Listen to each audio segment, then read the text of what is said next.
Government exams కోసం తక్కువ ఖర్చులోనే maths, aptitude, reasoning వంటి కోర్సులు నేర్చుకోవడానికి ఇప్పుడే కాల్ చేయండి.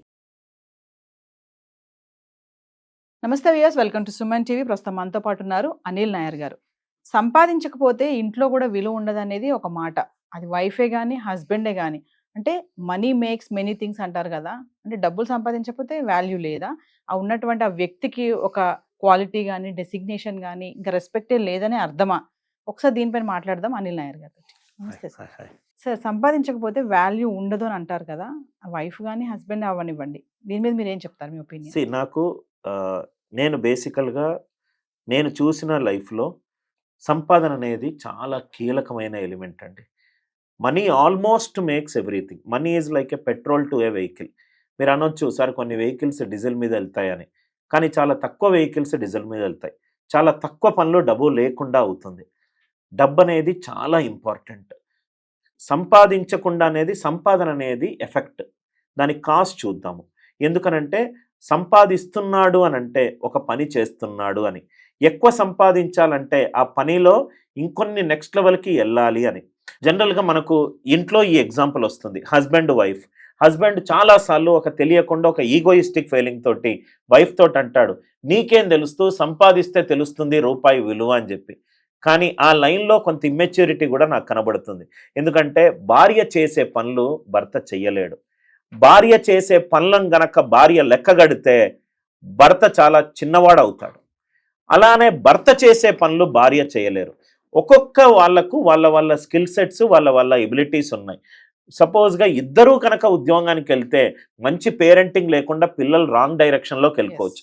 మేబీ అందుకే వైఫ్కి అంత స్కిల్ ఉన్నా, అంత నాలెడ్జ్ ఉన్నా ఒక్క అడుగు వెనక్కేసి నేను మదర్గా ప్రూవ్ చేసుకుంటాను మోర్ దాన్ అన్ ఎంప్లాయీ అని చాలామంది అలా వెనకడుగు వేసిన వాళ్ళు చాలామంది ఉన్నారు.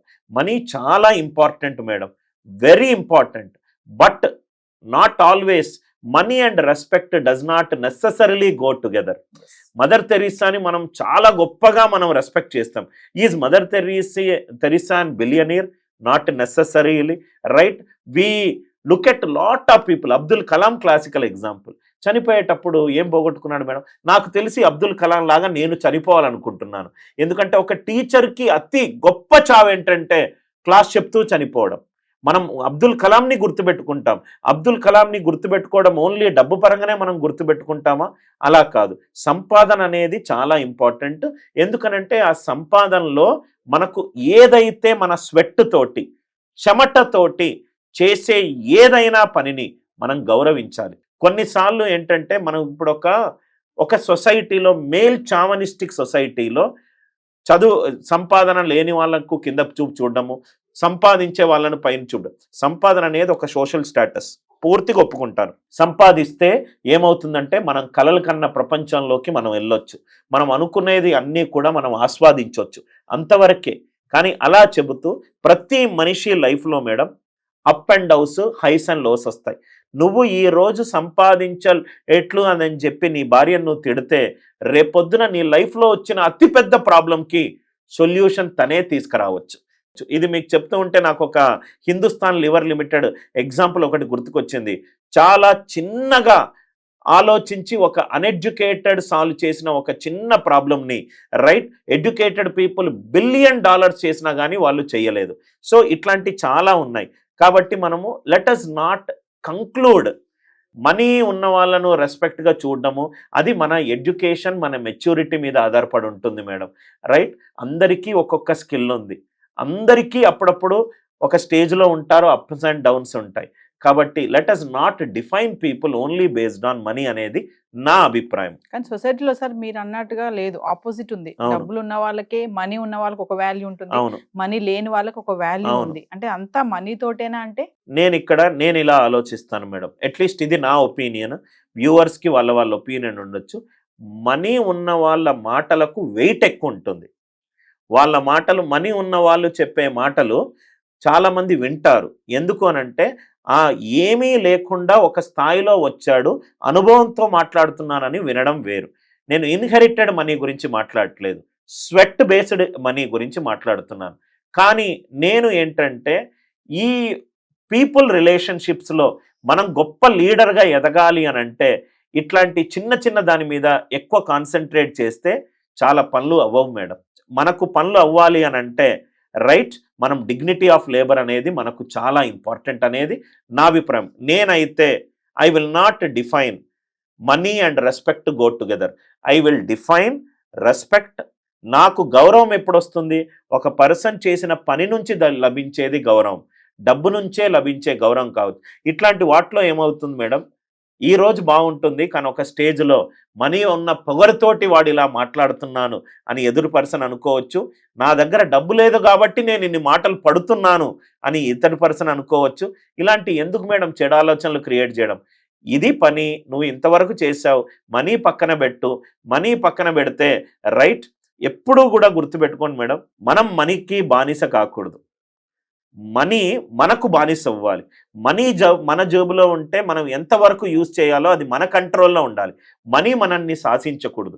మనీనే కాదు, మనీ, పవర్, ఫేమ్, పొజిషన్, ఈ 4 మనల్ని శాసించకూడదు.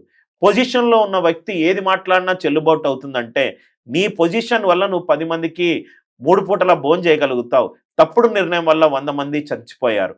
ఫేమ్, నేను ఫేమ్లో ఉన్నాను, నాకు ఇన్ని వైరల్ వ్యూస్ వచ్చాయని నోటి దురదతోటి మాట్లాడితే ఉన్న ఫాలోవర్స్ కూడా వెళ్ళిపోతారు. మనీ, పవర్, ఫేమ్, పొజిషన్ దాని ప్లేస్లో దాన్ని ఉంచాలనేది నా అభిప్రాయం madam. Coming to wife and husband relations, husband ఎంత సంపాదించినా కూడా వైఫ్ కి కావాల్సినటువంటిది ఇవ్వకపోతే ఇంకా నువ్వు అసలు ఎంత సంపాదించినా వేస్ట్ అని అంత తనని కొంచెం లోకుగా చూడడం ఇలాంటివి కూడా జరుగుతూ ఉంటాయి కమింగ్ టు రిలేషన్షిప్ లో. అవును, దీన్ని ఎలా చూడొచ్చు? హస్బెండ్ యొక్క స్టూపిడిటీ మేడం. హస్బెండ్ వైఫ్ అనేది ఒక doubles match madam. Wife versus husband, అలా నేను అటుపక్క నువ్వు నెట్లో ఉంటావు, నేను నెట్లో ఇటుపక్క ఉంటా, మన ఇద్దరం ఆటాడుకుందాం, ఎవరు గెలుస్తారో చూస్తారంటే అసలు ఆ రిలేషన్షిప్పే తప్పు. వైఫ్ అండ్ హస్బెండ్ ఒకవైపు, అటువైపు ఉన్నది వాళ్ళ ప్రాబ్లమ్స్. ఇద్దరు కలిస్తేనే గేమ్ ప్లే అవుతారు. ఇద్దరు హస్బెండ్ పొద్దున్న నుంచి రాత్రి వరకు హ్యాపీగా వెళ్ళి వర్క్ చేసుకోవడానికి ఇంట్లో ఉన్న ప్రతి ఛాలెంజ్ని వైఫ్ చూస్తుంది అని హస్బెండ్ దాన్ని రెస్పెక్ట్ చేయాలి. మన ఇంటి కోసం కష్టపడుతున్నాడు, నేను నా పిల్లలు బాగుండాలంటే నా హస్బెండ్ బయటికి వెళ్ళి వర్క్ చేస్తేనే ఇల్లు గడుస్తుందని వైఫ్ రెస్పెక్ట్ చేయాలి. మీరు ఈ వైఫ్ అండ్ హస్బెండ్ రిలేషన్షిప్ నేను బాగా నమ్మేది మేడం, ఎవరి బాధ్యతలు వాళ్ళు సరిగ్గా నిర్వర్తించి ఉంటే బ్యూటిఫుల్ రిలేషన్షిప్స్ ఉంటాయి. జనరల్గా ఇప్పుడు ప్రస్తుతం ఉన్న 21st సెంచరీలో ప్రతి ఒక్కరికి ఏంటంటే వాళ్ళు చేసే పనే గొప్ప, ఎదుటి వాళ్ళు చేసే పని అది నేను చేయగలుగుతా. ఒకసారి చెప్పి చూడండి, ఎవరైనా హస్బెండ్కి ఒకరోజు వైఫ్స్ ఎవరైనా వీడియో చూస్తూనే ఉంటే ఇంటి పని పొద్దున లేచి పిల్లల్ని స్కూల్లో దింపి నైట్ డిన్నర్ అంత వరకు ఇంటి పని చేసి చూడమని చెప్పండి. ఓ చీపురు కట్ట ఒక హస్బెండ్కి ఇచ్చమని చూడండి, 5 నిమిషాల్లో మా భార్యని ఇట్టగా చూస్తాడు. అదే ఒక భార్యని హస్బెండ్ చేసే ఎక్సెల్ వర్క్ని చేయమని చూడండి. ఒక్కొక్కరికి ఒక్కొక్క స్కిల్ ఉంది మేడం. ఆ స్కిల్కి అంటే నేను డబ్బు సంపాదిస్తున్నానంటే వైఫ్ సపోజ్ తను ఒక రోజు పని చేయలేదనుకోండి, ఆ రోజు పని చేయకపోతే ఒక ఆయాన్ని పెట్టుమని చూడండి, ఆమె 500 600 అడుగుతుంది. అంటే నీకు ఇంత క్వాంటమ్ ఆఫ్ మనీ, నేను చేసే పనికి ఇంత విలువ అని భార్య చెప్పట్లేదు.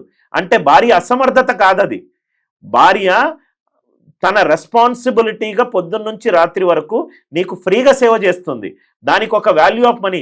మీరు ఎవరైనా మగరాయిలు బయటికి వెళ్ళి ఒక పని చేసి ఫ్రీగా పని చేస్తారా అని అడగండి, పని చేయము అని అంటాం. ఎందుకనంటే పని నుంచి వచ్చే డబ్బుల వల్ల ఇల్లు గడుస్తుందని. అలానే భార్య ఆలోచిస్తుంది. వైఫ్ హస్బెండ్ డబుల్స్ మ్యాచ్ ఆడుతున్నారు, సింగిల్స్ మ్యాచ్ ఆడట్లేదు.